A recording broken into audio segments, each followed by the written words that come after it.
Love Tribe. Welcome to Bitcoin for Peace. This is DJ Valerie B. Love. I have somebody here who I had the privilege of seeing one of his presentations on Summit at Sea. And then we happened to meet in the lobby of a hotel afterwards. And we're like, hey, you look familiar. This is John Goedschalk, CEO and co-founder of BioTara. Welcome. Welcome. Thanks for having me, Valerie. Good to be here. Heck yeah. Oh my gosh. I'm so happy to see you. It's been about a month since we met, right? Yeah, right Yeah, about maybe that. a little bit more. I think it was like the beginning of April when we had Summit at Sea. So tell everybody who is John and why were we at Summit at Sea? Let's talk about this. All right. Well, let me just introduce myself a little bit. So, Yeah. I live in Suriname, which just Mhm. happens to be the most forested country on Earth. It's one of only two carbon negative countries, and I have Carbon made it my negative. mission to keep it that way. That's right. So our forests are so vast that they absorb more carbon than we as a population in Suriname generate. So we are carbon negative. Wow. Is there any other countries that are carbon negative Yeah, that we know Bhutan. of? Bhutan Bhutan. is also Okay. carbon negative. Yeah. So that's pretty cool. And yeah, so I lived in a lot of different, or let's not say a lot, a couple of different countries, and then I moved back home in 2008. And very shortly after that, I discovered that climate change is kind of going to wipe out my city, Mm. um, kind of like Tuvalu and other places. Mhm. It's going to become virtually unlivable. And I just couldn't stand by. I said, you know what, I'm gonna do something about this. So I went on this mission that I'm still on today, uh, Mhm. to build resilience for my country and for the communities in Suriname. But a lot of that has to do with saving the forest, to be honest, because if we don't save the forests, there's really not much that's going to keep us going on this entire planet, Yeah. right? So that really brought me to this mission where I want to be able to tell my kids when they ask me, like 50 years from now, and they say, "Hey, Dad, what were you doing when the forests were burning and the city was drowning?" I want to be able to say, "I was fighting for the forest. I was Yeah. fighting for kids to have a life," and that's what I've been doing ever since. So I've been on this journey for about 13 years now, going on 14, and I was at Summit on the boat, telling the story and inviting people in on the journey. People like you, Val, that I wanted to just join me on this journey because it's a big task, and I definitely need all the help I can get to get where we need to be. You do, and I so applaud your work, and you used to be the executive director of Conservation International, right? Yeah, And so you've obviously been passionate about being the Lorax. Remember the Lorax? Like, all you right, speak for that's the right. trees. Right, that's right. That's my handle, and that's how I like to think of myself. That's I awesome.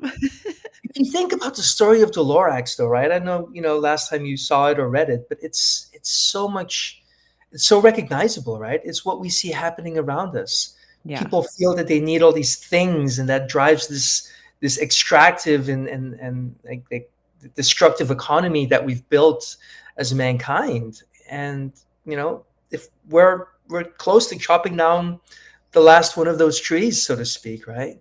Yeah. And it's so sad. Like, and I think, for all of us out there, like, we're in these bubbles, right? We live in bubbles and we don't know what's happening if we don't really are able to touch and feel it. And even multimedia is important, but it still doesn't show truly what the devastation is. I mean, we all know how long it takes to grow a tree, and it only takes moments to chop down that life, and for what?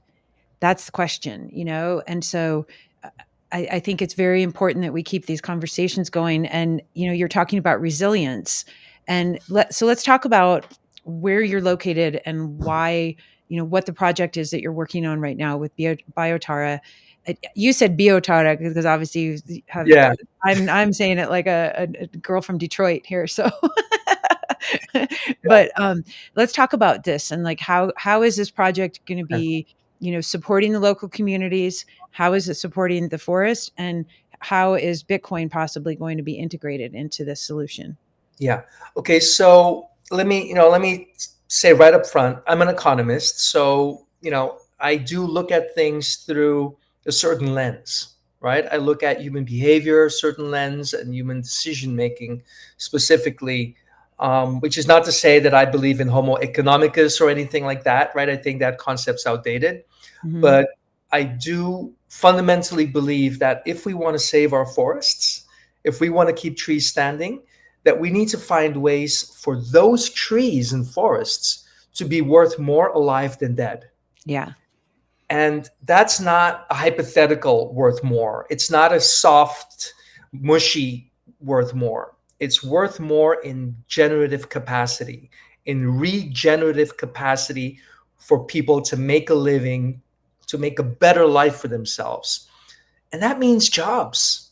It's that simple. People need to be able to create jobs using living forests instead of dead forests. They need Yeah. to be able to build a better future for their children with living trees instead of dead trees, right? So what I learned during this wonderful time I had at Conservation International, I learned that when you're able to work with a community to create entrepreneurship and to enable economic agency, wonderful things happen. They get a sense of ownership. And Mhm. in one specific case, I was, again, really, really privileged to work with this one community of the Tareño indigenous people. And they asked me for help. They said, John, we want to protect our forest, but our youth are leaving. We need jobs, we need income. And I said, how can I help? And they said, we've got all these trees, but no way to make a living. So I said, okay, let's unpack this. Let's figure out how to make this happen. And we worked together with students from UC Berkeley, and we did all this research. And it turns out that these Brazil nut trees they have make wonderful oil for the cosmetics industries. And if you can harness the power and the economic value of that oil for the community, as opposed to for middlemen, if you can do that, then these people can actually be there and protect the forest. So as I was kind of, nearing the end of my time at CI, I said, I want to take that concept times 100. I want to take that concept and make it available to any community who wants to have that kind of life.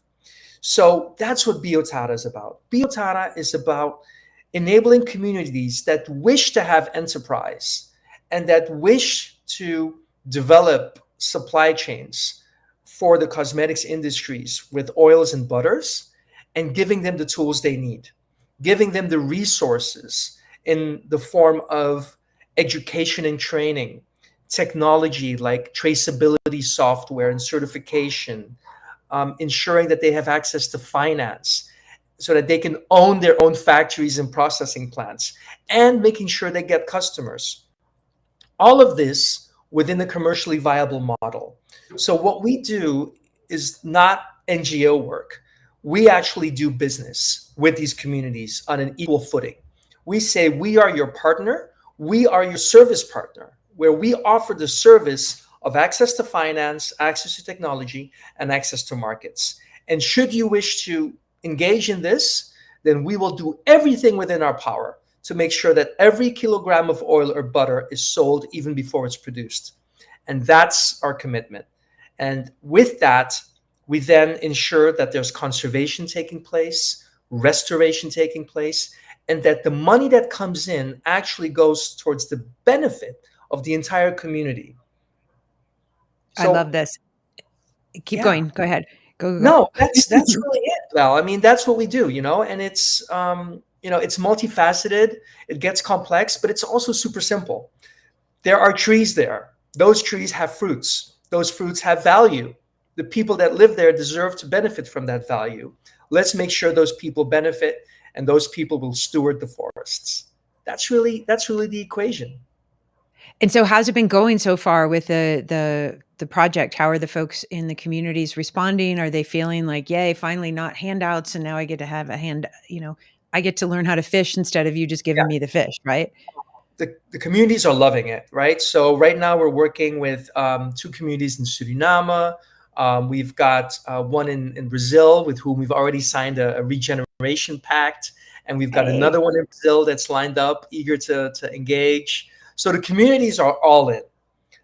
What's been interesting to me on this journey is that apparently investors are less in, right?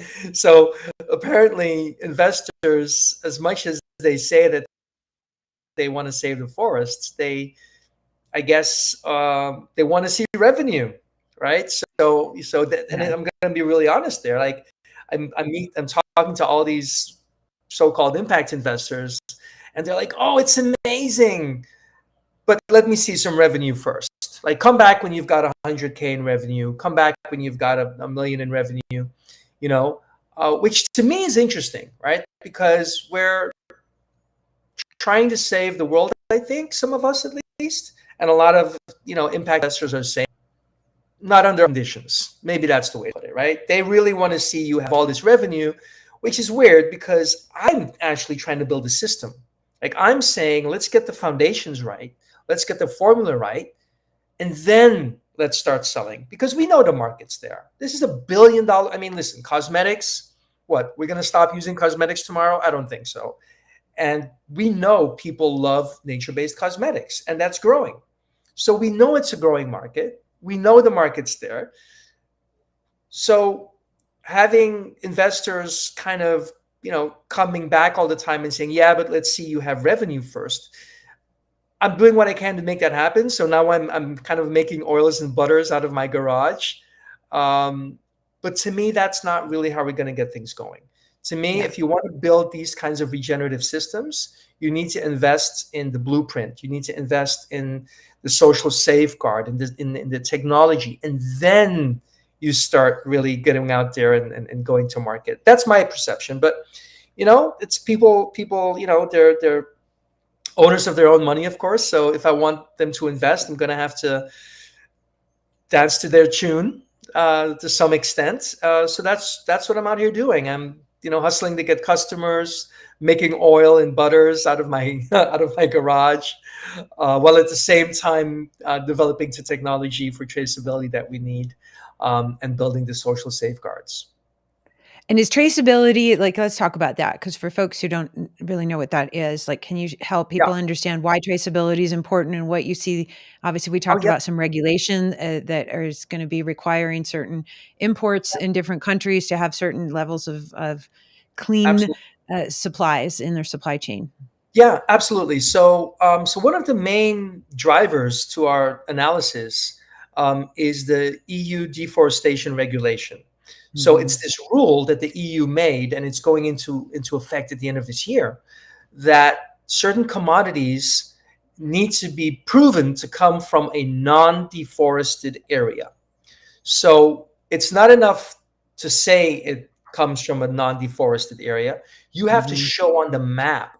So you need systems and software that tell you exactly where did you pick this fruit, where did you take that fruit, what did you do with the fruit, how did it turn into oil, what airplane did you put it on, or what boat. You need to show every single step of the way. So we're working with one of the industry leaders on that, called Farmer Connect. Okay. They're a blockchain enabled company that uses IBM's sustainable supply chain traceability solution. And traceability is becoming one of the most important differentiators for suppliers of products, because consumers want to know where their products are coming from. So Hmm. you've got the regulator, right? The EU is saying, hey, if you want to keep exporting to us, you're going to need to prove that this comes from a non-deforested area, which is great for us because we're working with communities and we're doing wild harvesting. So specifically, we're not creating plantations, we're not cutting down any trees. We are only taking what Mother Nature is offering, which means regenerative harvesting of what's already there in terms of gathering fruits and nuts. So that's a bonus for us. So the fact that we are providing that type of product is a real boon for us. Okay. So that's the regulations, and that's for the EU. And it's my understanding that the US will have similar regulations over the next couple of years. And then there's consumers, right? There's people like you and me. Like, for example, I stopped using shaving cream and I just shave with oil. Like Brazil nut oil is what I use, right? Because if you look at what's in some of these creams, it's not always, it's not always great in terms Yeah. of chemicals. Um, Well, I think, after I became a mom, I got real clear on understanding what is going on in my skin, what's going in my hair, all the stuff. And someone was just like, if it's not safe for you to eat, you probably shouldn't put it on your skin. And, and that's true because we absorb everything. This is obviously our largest organ. And so, um, as a mom, that was such a huge deal for me. And it's funny, we may have mentioned this when we met, but and this was almost, God, 16, 18, 20 years ago. My daughter's old now. She's 18. Oh my God, I have an 18-year-old daughter. She's graduating this weekend. Um, but I remember at the time, my daughter would go to, Claire's boutique or all these like little crap stores in the mall. And her favorite thing was to get like these little palettes of makeup, yeah, because she's just like, "Ooh, mommy, I want to put on colored makeup and da da da." And of course, I'm looking at the back of the ingredients, and of course, it's all toxic chemicals from hell. And I'm just like, oh my gosh, I don't want to let her keep putting this yeah, stuff on her. And so this was almost 20 years ago, 18 years ago. And the clean cosmetic industry was just starting to blossom, and like Juice Beauty and some of these other companies were starting to just come online. And I'm like, wow, we really need uh, more products that are safe, for kids. And yeah, certainly obviously us adults, because kids absorb stuff more than we do and it stays in their system longer. So it's much more dangerous and toxic for them to have these chemicals. Um, and so I think it's really, really important that we, keep going bit by bit, piece by piece of the supply chains, and saying, okay, well, let's get rid of these fake dyes or get rid of these things, and so that we can at least not have um, too many chemicals in our soup. I think Environmental Working Group says are exposed to 100 chemicals a day, and it's like nobody knows what, people can go do a lab test and go, cool, this chemical is semi-neutral, but you don't know what this chemical does when you mix it with all these other 100 chemicals and variables and mix and match, yeah, um, in addition to the food you're consuming and all the other things that are going on. So I think it's very, very, it's important to be as baseline as possible with yeah, what we're putting in our body and on our body. And, a lot of us just buy stuff because it's cheap and that's what's in our budget, And so it's like, how do we shift the mindset of our consumption to a place of like, well, do I need to have 20 of these products or do I need to have one really good one? yeah, yeah. And I think that's a big deal for us ladies because we like to have choices on all of our things that we like. Um,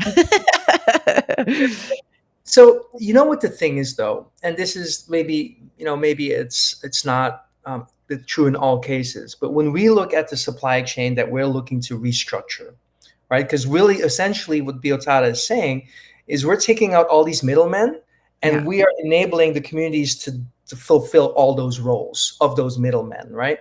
So we will help them have the presses and the drying machines so that they can make it. Now, where I'm going with this is that when you allow the value to stay with the communities and you have them do all, do the pressing, all of a sudden you can get these products at market rates. So you don't need to necessarily pay more for something that's good Mhm. this specific case, right? So you can now, if you buy products that use the biotara sourcing, the oils and the butters, by using those oils and butters for yourself, you're contributing to saving the forest, to empowering these communities, to making sure biodiversity is there. All of these great benefits, but it doesn't have to cost more because what we're doing is we're making it simpler. We're going back in time to go forward, right? Yeah. So we are disaggregate, like we're dis aggregating. I'm not sure that's the word. I think it's disintermediating, Disintermediating, yeah. disintermediating this supply chain to make it simpler, more traceable, and healthier, right? So And so, okay, so let's talk about so we've got two obviously tools here. We have, you were talking about the Farmer Connect, the Pharma Connect with, you said it's Farmer, farmer, farmer. Farmer, not Pharma, No, right? farmer. Farmer. Ooh, this is exciting, even better. Um, so the Farmer Connect, and you said that that is a Microsoft blockchain or an IBM No. blockchain? They use IBM's blockchain system for supply chains, but they're Okay, their own software company. So they've got their own layer, and they just write the data to the chain, to make sure that it's immutable. But they have a interesting. full system that allows us to track and trace every step of the way, take pictures, geotag, all the different elements you need to be able to interface with the EU's custom systems. And so for this, because obviously a blockchain is big and expensive to maintain versus just a typical database, right? And Mhm. so is this simply, it's obviously costs more money to do this, and it's like all these regulations are going to be, the suppliers, and then obviously the end consumers are going to end up bearing the cost of these new regulations. And so how expensive is it, because if this is going to be something that, whether you're making coffee or beef or Brazil nut oil, whatever it is, right? Like if we're going to have to start having these things, what's the extra cost that people have to think about as a business? Well, we're in the ingredients, right? So our Mhm. ingredients often get diluted like another 10 or 20 times when they go into a product. Mhm. So for us, it's about 50 cents per kilo is what that costs. Okay. Um, but that price is actually compensated for because there's much less transportation cost. So to give you an idea, you have you ever had acai? Have you ever had that? Like, yeah. Yeah. Yeah, Okay, yeah. great. So let's take acai, right? So acai, if you want to make acai oil, which is super valuable and super great for your skin, right now you have to transport 100 tons of acai to a processing plant in town. But it takes 100 kilos of acai to make 1 kilo of oil. So now instead of transporting 100 tons, we're only going to transport 1 ton. So the savings just from that fewer transport costs is already much more than compensating the extra cost for the traceability. So Right. in our case, we're able through like I said, the disintermediation, we're able to compensate for that. Now, other industries might not have that.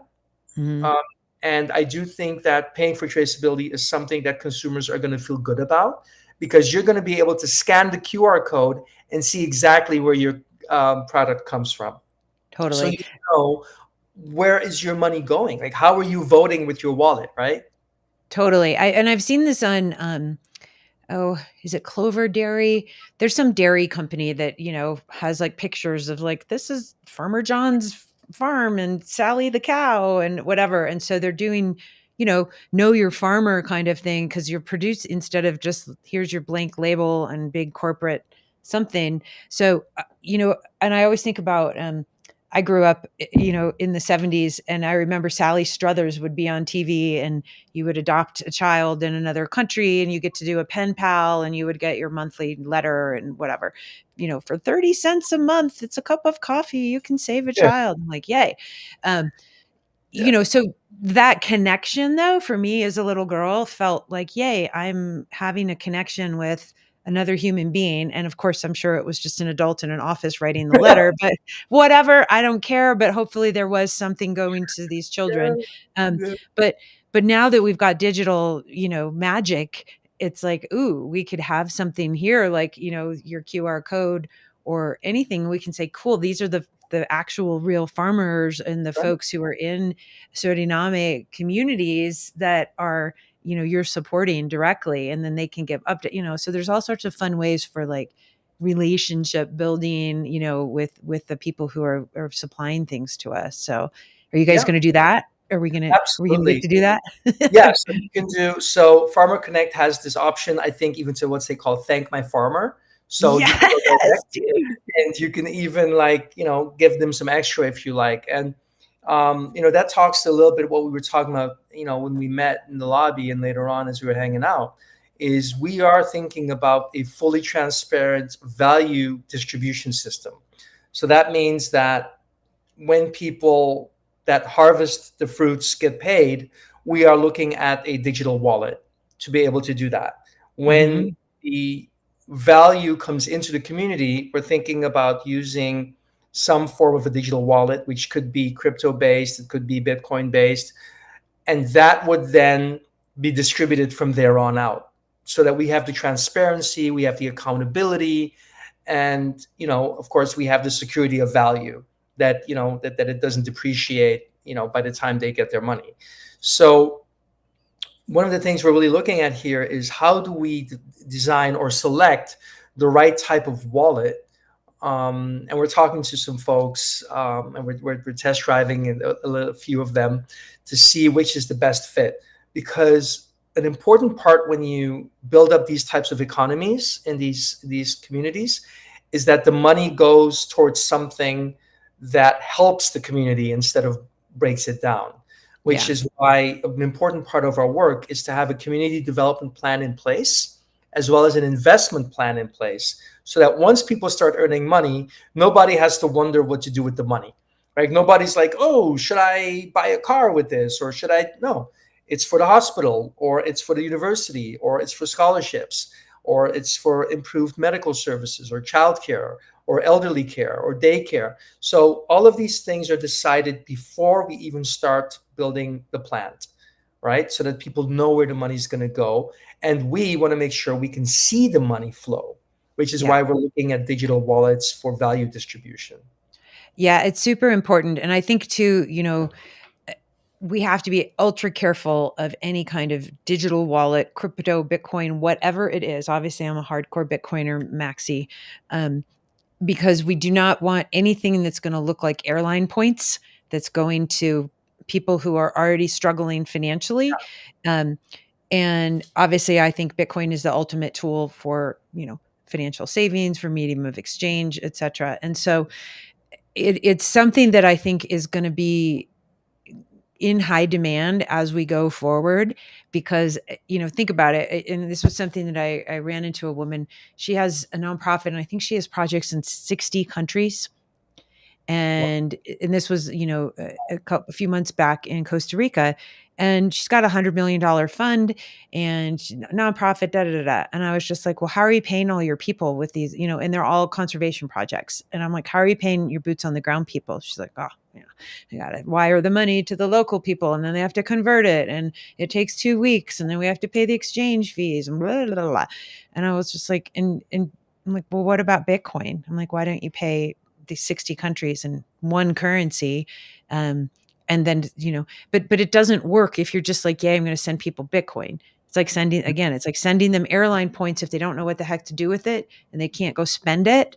And they don't understand that there's, either it's a savings tool or if they want to use it as a medium of exchange, there needs to be a lot of education. And I think what President Bukele did in El Salvador, and we'll talk about Suriname and Maya in a minute and about her presidential candidacy, and using Bitcoin. But it was such a bold move that he did. He rolled it out super fast, but there wasn't enough education for all the local people to understand yeah, how to use their wallets. What is Bitcoin? Can I trust this? Is it government or is it actually something neutral? And so it was, and his, comment was just like, I could wait for 2 or 3 years and it would still roll out clunky because of the conditions of humans in that country. And so he was just like, let's just do it, and again, it's going to have bumps and wrinkles anywhere you go. Um, but it's very important because uh, you don't want to leave a sour taste in people's mouth. You don't want to leave them feeling like they got rug pulled. You don't want to feel like it's very, very, it's tender. It's a sensitive thing that I want all of us to understand as Bitcoiners, um, and people who want to help people with financial empowerment and sovereignty. It's just because we get it, it's taken years for us to kind of get to a place of like, okay, now I'm in kindergarten level of Bitcoin understanding versus preschool. Like, yeah, yeah, yeah, you know yeah. what I mean? And so Oh, I feel like it's an important thing for us to pay attention to when we get excited about helping people in different areas, and then setting up circular economies in those areas where people can, save and spend and safely hold their keys. And I think that's another issue that people run into because they're just like, well, do I have to have a hardware wallet, or do I have it on a piece of paper? Or what the heck do I do? My dog ate it, the whole thing. Um, so it's the big bold visions need to have these little micro steps of execution, and then, Absolutely. you know, go back and reinforce. Are we sure we got it? Yep. Okay, now we can go on to the next step and the next layer of understanding and integration. Me Premier Bitcoin, are you familiar with them in El Salvador? Yeah, I know. And well, I know what happened there. Like, I mean, I haven't been, but I know that what President Bukele did. Okay, so there's a nonprofit called Me Premier Bitcoin, My First Bitcoin, and so they created the Bitcoin diploma, and so it's a 10-week course. It's fabulous, and I want to hook you up with John and those guys because they're amazing. Um, but they're building nodes all over the world, and so the whole intention is, teaching all these folks, whether you're a business or a student, how to use Bitcoin with this Bitcoin diploma, and then, Yeah, setting people off, to create the circular economy. And so they're part of Bitcoin Beach, which was, they helped to build that in El Salvador and El Zonte. But now they're going global, and they want to make sure people are not falling through the cracks and just kind of like, yeah, okay, what do I do? So they're a wonderful, wonderful organization. I'll definitely put you in touch with John, yeah. and And those I mean, guys.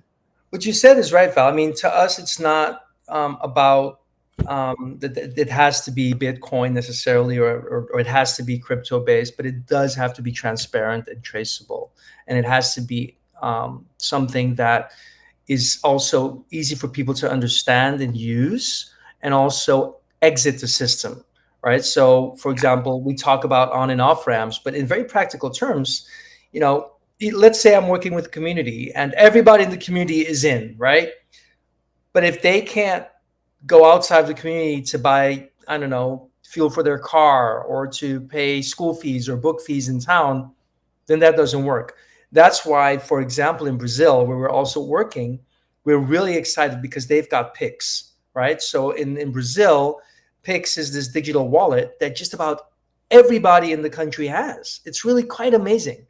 Um, and so what we're looking at is having a system where it might be, I don't know, maybe it's Lightning or USDT or Bitcoin or whatever it may be, that can go in and out of PIX so that people have the local currency available at any time. So there's this one wallet that we're looking at, Fedi, and they are looking to integrate with this other Brazilian like connector system that can then work to Pix. So as you can tell, there's still a lot of questions around Yeah. like how we do the value distribution. But one thing's for sure, I'm not sending bags of cash, right? I mean, I've gone through that process in the past when we were working in this one village, and that is not a good. That is just not, just does not work. So we're really hightailing it to find the right solution, and we're definitely not going to overcomplicate it by choosing for something that people don't understand. Yeah. Which is why I like the solution in Brazil that they have Pix, because Pix is something that just about every person in Brazil has that on their phone, and they can just do transactions. What are So people using now in Suriname? Like, what are they using on their phone? If I need it, do they have PayPal or anything like that? Like, how does anybody have anything? Suriname is, we've got a long way to go. So we've got one bank that has a digital wallet. It doesn't interface with other banks. It's a tough one. So in Suriname, we're really keen on finding the right solution, but we're not there yet. So in Brazil, it's probably going to be quite a bit easier for us to digitize the value distribution. But here in Suriname, it's we haven't found that solution quite yet, because this Okay, is cash based economy. it's a cash-based economy. Okay. So in Suriname, you've got a potential presidential candidate who's a Bitcoiner, and she's going to be a candidate, Yeah, Maya Parbo, who you introduced me to. And now I'm like seeing her everywhere. I'm like, how did I not know this woman? So, um, she's going to be on the show next week. We had to reschedule her. She had a last minute thing last a week or two ago. But, what do you think about nation state adoption inside of yeah. Suriname? So I personally think that it's important to have it be parallel, right? So Mhm. the idea of let's replace, yeah, that's a tough one. That's a But tough one for now. Yeah. yeah, but making it recognizable currency. I mean, in Suriname, we already use three currencies. We use the Surinamese dollar, we use the US dollar, we use the euro. So everybody's got like three different accounts, and we're all walking around with all this money, and everybody's constantly talking about the exchange rate because we've got like 20% devaluation in one year combined with 60% inflation. So everybody here is like a macroeconomist, right? Because the value of our currency is constantly going up and down. So having something that's more stable and that's actually appreciating over time, that's really appealing to me, Yeah. right? And I, for example, can't wait for Suriname to catch up that I can just use my Apple Pay or just use regular, just regular digital payment systems. But right here, I think that if we were to come to a position where we can introduce that as as acceptable currency, I think it would be a revolution. I think you'd see a lot of people moving into that very quickly. And I think it would give solace because one of the biggest issues we've had over the past 50, 30 or so years in Suriname is that our currency keeps losing its value in a huge at a huge pace. And you said Right? 60% inflation? Oh yeah, 60. 6-0. That's right. We've been dealing with 50 and 60% inflation annually for the past 4 or 5 years now. It is not easy. Wow. Um, and so you've got the inflation part, and then you've got the strict devaluation part, which they're really linked because we're a very small economy, only 600,000 people, and we Mhm. don't produce that much. So having our own currency, which is a function of supply and demand, I'm not sure how smart that is, to be honest, but that's where we are. And what we've seen happen is from over the past 3 years, I think it used to be um, like eight SRDs, Surinamese dollars for $1 for $1, and now it's 32 Surinamese dollars for $1. Wow. In 4 years time. So it's So that tough. obviously makes trade very difficult, cross border, et cetera. And so, and this is again, this is where Bitcoin, like everything in Bitcoin prices depreciates. If you're comparing it to the fiat system, whether it's the dollars or, your local currency, everything seems to look more expensive. But actually, if you're pricing everything in Satoshis and Bitcoin, in units of Bitcoin, things look more affordable. And so this is something that's, obviously a trend in Bitcoin, and it continues to happen. And I think it's going to continue until 2140. Who knows what's going to happen? We're not going to be here to see that. But this is something that I think is really, really sad. Obviously, and it's just like the everyday people in any of these countries that are fiat based, which obviously all of them are. Um, we don't have a choice. Like we have to, do this, but now we have Bitcoin, which does give us this choice. No, And so in what you were saying earlier, John, you were like, oh, we need to have this off ramp so they can go do this other, transactions. Obviously, when we start thinking in terms of the big broad outside world, right? We're going to have to transact in whatever the currencies are that all of these other suppliers are doing. But once we start creating a local economy that is Bitcoin based and everything's priced in sats, you don't want to trade your Bitcoin for local currency. You want to keep it, and then you and I send each other Bitcoin instead of me sending you, dollars or whatever. And so it will take obviously years for these types of local economies to start getting more robust and um, user so friendly. so in that, I personally think choice is important, right? Yeah, I think it needs to be something people opt into yeah, and choose to do as opposed to trying to force it down people's throats or anything like that. So I absolutely believe in a gradual adoption. And I for one would think that if I look at, for example, my grandmother, She was married to my grandfather, who was a hugely successful project developer in Suriname. And when one of the first big crashes came, she just about lost everything. Like she Mm, had to sell her home, move in with one of her kids. I mean, it was no joke. I mean, people lose their entire life savings in these types of unstable currency-based economies. yeah. I've seen it in my family. We've lost a lot of our savings twice. You lose it, you build it back up. You lose it again, you build it back up.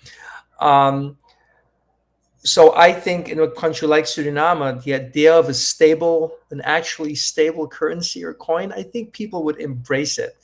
But you don't want to make it forced, right? So that's why I say you really, certainly when you start, you want to make sure you have adequate on and off ramps that are easy to make adoption easy. And I think then gradually you'll see people say, well, hold on, I'm going to do business with somebody who does accept payment in the currency that I prefer because it holds value. Mhm. You know, Do you guys have Strike? Do you know what Strike is? we have nothing over here. Like, Okay. Um, I know Jack Mallers, it's his company, and so it does, it'll do fiat and it'll do, Bitcoin and on Lightning and on chain. So I'm just curious, there's I don't know all the tools that are available in every single country. We're working on all those things to see. Are you familiar with BTC Maps? no, I'm not. So I'm not. BTC Maps is a Nathan's project, and it's got all the everywhere in the world. That's where are the local businesses that accept Bitcoin, and then it's also got like these circular economies and the meetups and all that kind of stuff. So Cool. it's what we understand. Obviously, is each country has different laws and jurisdictions, and what tools we're allowed to use. We've seen, unfortunately, this last month, a huge attack on privacy and financial rights and privacy. I've got Rockstar Dev coming up here in a half an hour to do an interview. But certain tools and wallets are leaving the United States because of our laws that are starting to crack down on privacy. Because they want everything to be KYC and AML, know your customer, and anti-money laundering, um, and they're really, really attacking the individual's right to hold their own wealth, privately. And I Yeah. think that's just it's so sad because we're getting closer to CBDCs, these central bank digital currencies, which are, in my opinion, simply surveillance coins and opportunities for the government to control your behavior, and say, oh, you had too many miles on your car today. You don't get to go buy hamburgers this week because it's carbon intensive or whatever. And they're going to start doing that. It's already happening. And so the Yeah. more that we can think about freedom technologies and technologies, that help protect the individuals, it's going to be very, very important. But again, each country is going to have its own set of like what's allowed, what's not allowed. Um, and most of us are not undercover, cryptographers. And so we need something that's got simple UI and UX. It's got to Yeah. be easy. Nobody, like most people on planet Earth could give a shit about how the Swift network works. They just care that like when I swipe my credit card or my debit card that I get to get my Yep. Starbucks cup of coffee. Nobody cares. They just want to get on with their day, and Yes. that's I think that applies to Bitcoin as well. And so the easier that we can make it for people to utilize and understand, um, Yes. it's very, very important. And so, do you have fellow Bitcoiners in your community that you're hanging with? Absolutely. Like you said, Maya is Mhm. actually like one of the major Bitcoiners here in Suriname, and people come by and people visit. I've got my friends. Actually, not many local, but got a couple of friends in the Netherlands. But here in Suriname, there's not that many. Do Again, people understand, like in the communities that you're serving and the folks that you're working with in these on the farms? Do they know about Bitcoin and crypto and digital payments, or did they understand any of this in, yet? in Brazil, yes. Yes, Here, no, because in not. Brazil, Pix has been around for a while. Uh So huh. the idea that you hold a wallet on your phone and you can, do deals amongst one another, and it kind of transfers instantly. They're very familiar with that concept. Okay. So for them, it's much easier than for the people here in Suriname, for example, right? Um, so I mean, it's gonna take a bit. It's gonna take a while. It's gonna take some significant education and some significant coaching to get people to that point. And there will probably be a world where, certainly in Suriname, as we start working with these communities, we are going to have to use the banking networks Yeah. to begin with. For example, it sounds crazy, but for example, for a couple of samples, I've had to buy roughly 2,000 kilos of nuts from one of the villages here in Suriname. Hmm. And I am having to just today have a bag, like kind of like the way drug dealers have it, right? Like this bag full of bundles of cash Oh God. that that it's I mean, I was like, Jesus, this is huge. And it's not that it's that much money, but because our currency is so is so weak, it's like you've got this huge amount of money, and now we're making envelopes for all the women. Like, Daisy brought this many nuts, and she's getting Right. this envelope. And now we're having to find a safe place to meet tomorrow so that we can give everybody without us being robbed or shot. Because if Oh they, God. and then we're hoping they won't get robbed on the way to their homes. And it's but that's where we are.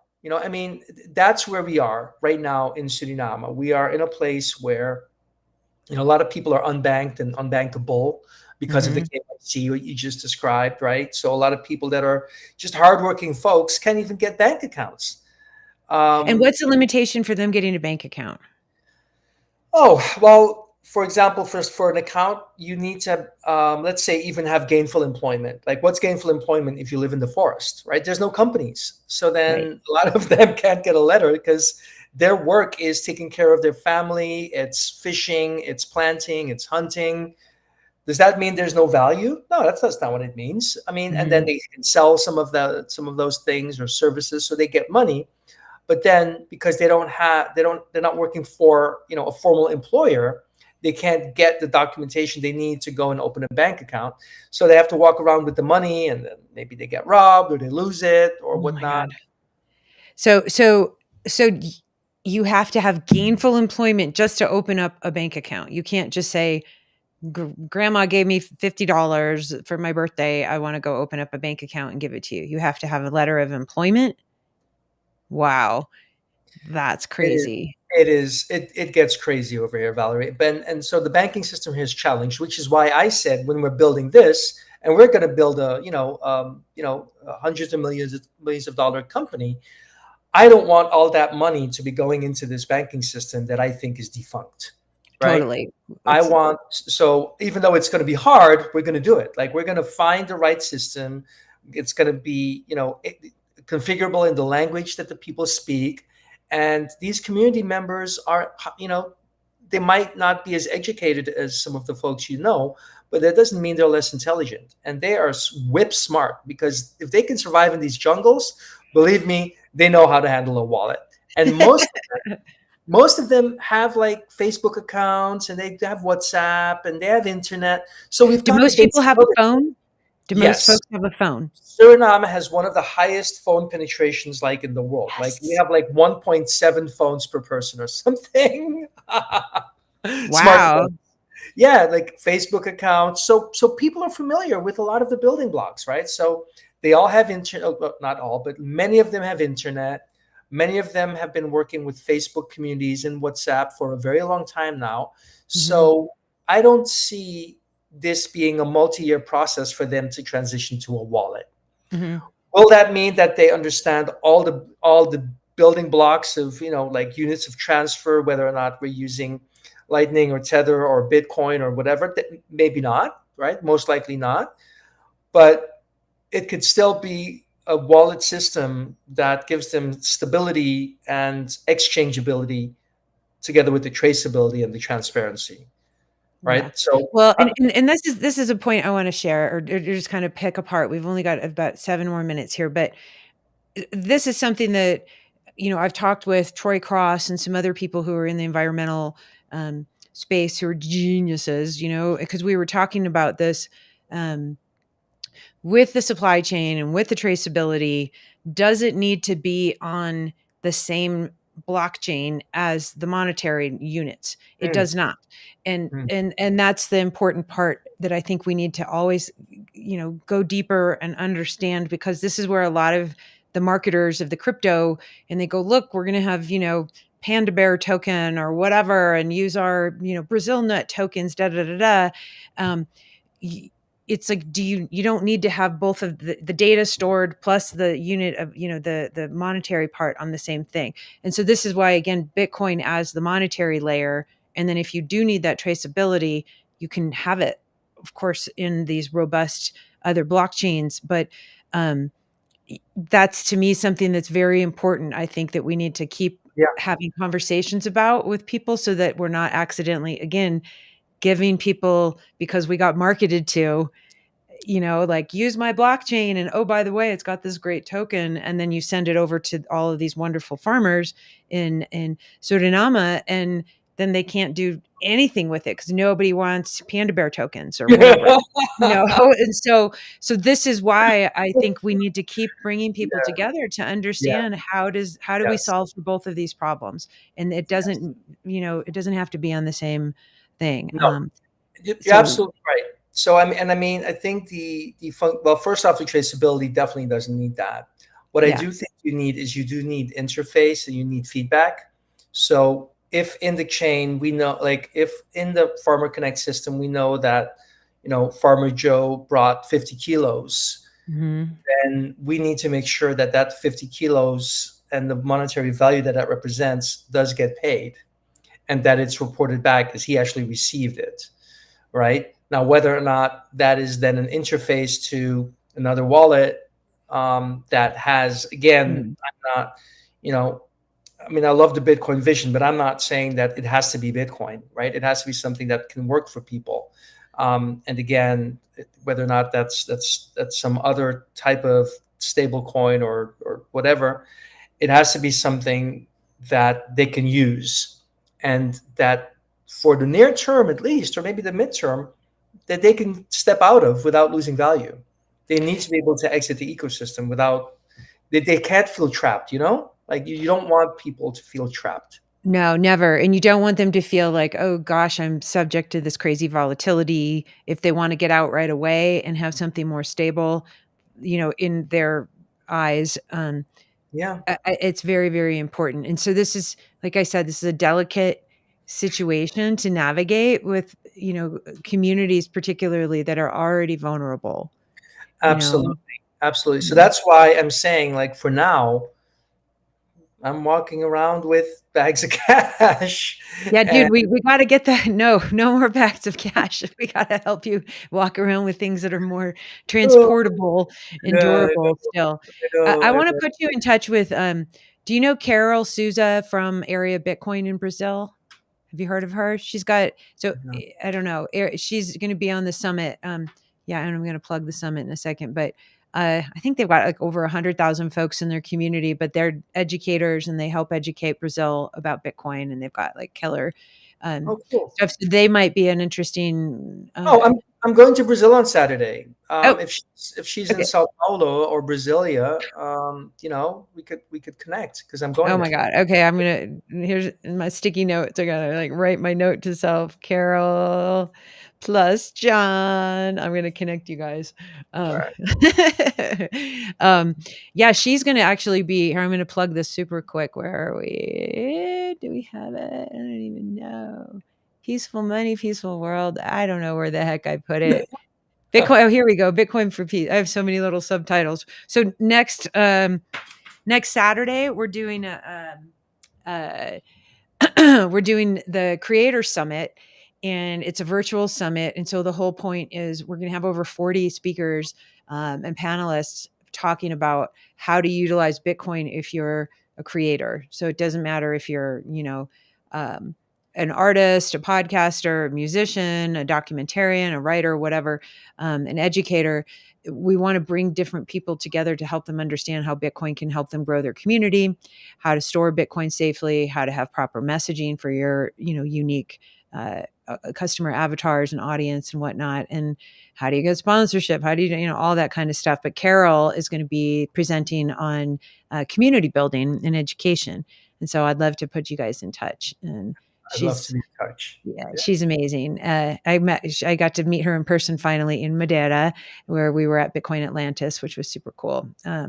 But yeah, for those of you listening on the podcast, you can go to bitcoinforpeace.org/summit and get registered. And it's all peer to peer, value for value. So it's all donation based. So this isn't like some big giant moneymaker, but we need to put our money where our mouth is, or our sats where our mouth is.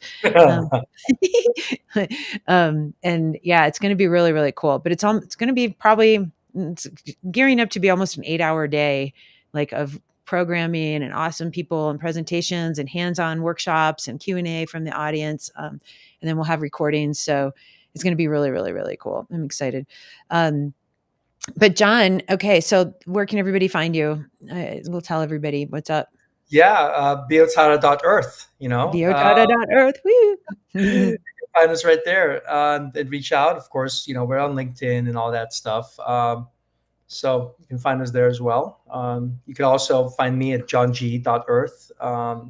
If people want to reach out to me personally. John. Okay. johng.earth. Yeah. Hold on, I'm gonna put that here. I'm gonna add uh, that. yeah, no, it's all good. That's a So good one. You got johng.earth, dude. That's yeah, amazing. yeah, Heck yeah. yeah. Look at that. Okay, you got biotata.earth. I know I need more space there. It still makes it like it looks all It looks like a great address. no, Yeah, okay, yeah. screw that. Get rid of that, Val. That looks stupid. Uh, Um, oh, oh here, my look. god. Here, look at this. Watch, I'll do it this way. Let's see what you Let's got. go.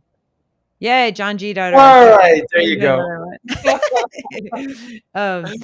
No, but Uh, dude, you're amazing, and I'm so glad I met you, and I love what you're up to, and I know you're just getting started, and this is seriously a very, very important project, and it seems like since you're so systems oriented, and it seems like you want to be building this as a template and a model for other communities to integrate. It's going to be great to see, you know, your progress. I'd love to have you back on, as you're making some road marks or what my brain's not working right now.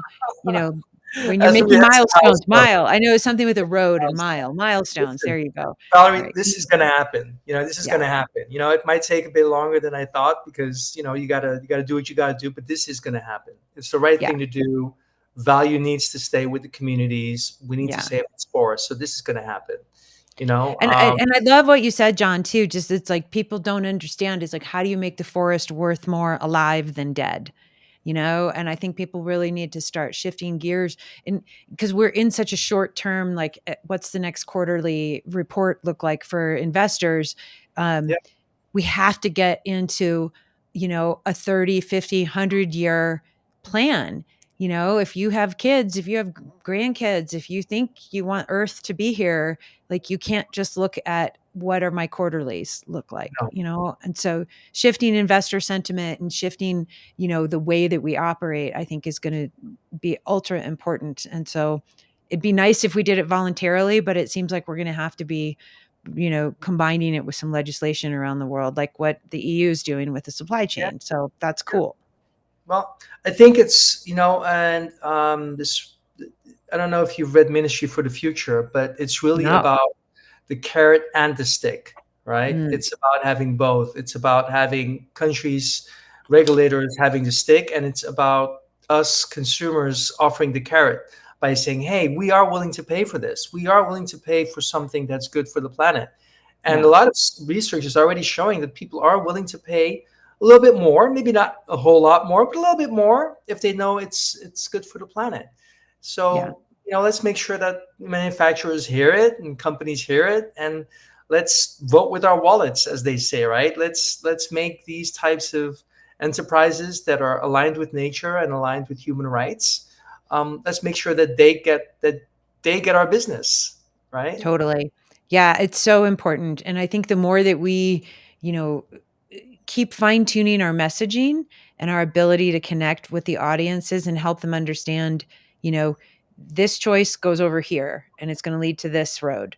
If you make this choice, it might be a little bit more inconvenient or difficult or tiny bit more expensive, but it's going to lead over here. And then you can show, obviously, like path of death and destruction and sadness, or path of prosperity and peace and love. Yeah. And but again, it's just like everybody consumes information and synthesizes it differently. So it's so important that we all understand our voices matter and the ways that we are sharing things matter. And then, how can we, you know, get these messages out to the right audiences, in a timely way. So yeah, you're Absolutely. awesome, John. I love you. And You I too, hope, Val. are you going to be going to any conferences soon? What do you have coming up around the corner? Um, Anything? well, like I said, I'm heading to Brazil to Yay. the Capital Convergence, Cool. Capital for Climate conference Okay. to hook up with some investors and some Yay. customers in Sao Paulo. And after that, I'll be home for as long as I can until I have to go back out to Europe, where I'm going to spend some time in the summer, taking my son to university and getting him set up there. So I don't know what all is happening in Europe. I'll be in Amsterdam, so probably I'll be there the whole month of September and probably see what's cooking.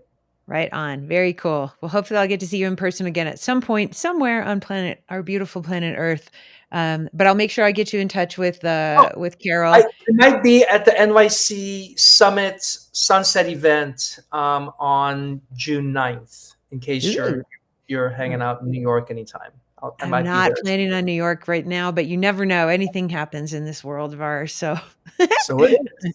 all right. Awesome, John. Well, thanks again. And I'm so excited for the work that you're doing. And if there's anything I can ever do to help, always let me know. And everybody else, thanks for tuning in to Bitcoin for Peace. This is DJ Valerie B. Love, and we'll talk to you guys next time. And make sure you guys go follow John and check out biotara.earth and johng.earth. And we'll talk to y'all soon. Yay.